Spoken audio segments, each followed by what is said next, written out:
বাংলাদেশ জাতীয়তাবাদী auto rickshaw van চালক দল এই সংগঠনে যারা বিগত জুলাই গণ অভ্যুত্থানে শহীদ হয়েছেন, আহত হয়েছেন, তাদেরকে ঈদের শুভেচ্ছা এবং ঈদের উপহার আমাদের মাননীয় প্রধানমন্ত্রী জনাব তারেক রহমানের পক্ষ থেকে আমি এসেছি শহীদ পরিবার এবং আহত পরিবারকে মাঝে ঈদের উপহার সেটা বিতরণ করতে এবং আপনাদের সাথে মত বিনিময় করতে। প্রথমে আমি বলতে চাই যে আমি আপনাদের দোয়ায় সংসদ সদস্য নির্বাচিত হয়েছি এবং মুক্তিযুদ্ধ মন্ত্রণালয়ের প্রতিমন্ত্রী হিসেবে দায়িত্ব পালন করছি।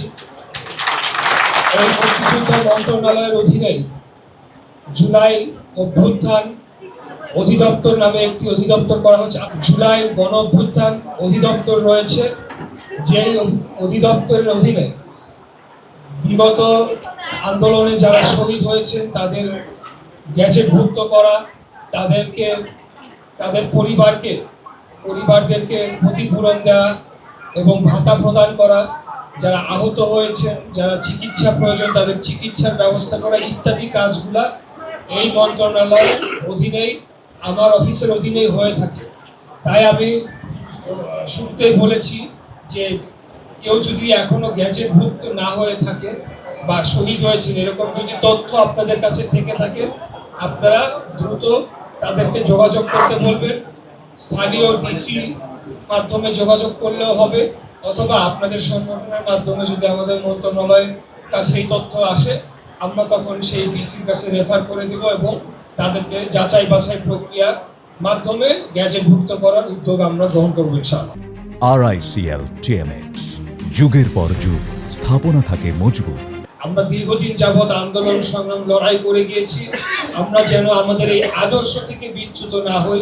বাংলাদেশের জনগণ আমাদের প্রতি যে আশা রেখেছে, যে প্রত্যাশা জনগণের রয়েছে, সেই প্রত্যাশা যাতে আমরা সামনের দিনে পূরণ করতে পারি।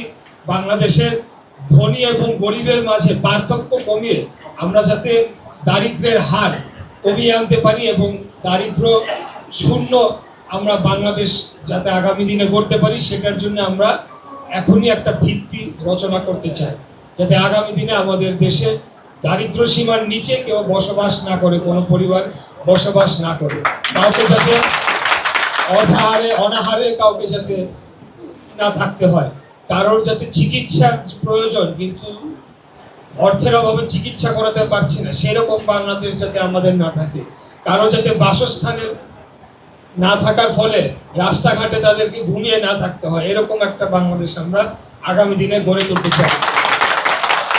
আমরা চাই যে বাংলাদেশের 95% অর্থ সম্পদ যে গুটি কয়েক ব্যক্তির কাছে বন্দী হয়ে গিয়েছে 5% মানুষের কাছে, সেটার থেকে আমরা বাংলাদেশকে মুক্ত করে যাতে সম্পদের একটা সুষ্ঠু একটা বন্টন হয় এবং আমরা ধনী গরিবের মাঝে যাতে পার্থক্যটা কমে আসে, সেই বাংলাদেশ আমরা গড়ার জন্যে দীর্ঘদিন যাবৎ আন্দোলন সংগ্রাম লড়াই করেছি।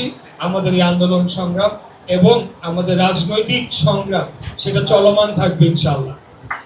আপনারা জানেন যে বিগত দিনে বাংলাদেশের স্বাধীনতা সার্বভৌমত্বকে হত্যা করে বাংলাদেশের গণতন্ত্রকে হত্যা করা হয়েছিল, বাংলাদেশকে একটা ভিনদেশী রাষ্ট্রের কাছে বিক্রি করে দেওয়া হয়েছিল। যেভাবে 1971 সালে আপনারা দেখেছেন একটি রাজনৈতিক দল অন্য একটি দেশের পক্ষ হয়ে বাংলাদেশের সাধারণ মানুষের বুকে গুলি চালিয়েছে, আমাদের মা বোনদেরকে ধর্ষণ করেছে এবং বাংলাদেশের সাধারণ মানুষকে হত্যা করে এই পাকিস্তানি হানাদার বাহিনীর সাথে হাত মিলিয়েছিল। একইভাবে বিগত 17 বছর আমরা দেখেছি আরেকটি রাজনৈতিক দল তারা বাংলাদেশকে পার্শ্ববর্তী আমাদের প্রতিবেশী রাষ্ট্রের কাছে বিক্রি করে দিয়েছিল। বাংলাদেশ যে একটা স্বাধীন রাষ্ট্র ছিল সেই রাষ্ট্র আমরা দেখি নাই, আমরা একটা দাস রাষ্ট্রে পরিণত হয়ে গিয়েছিলাম।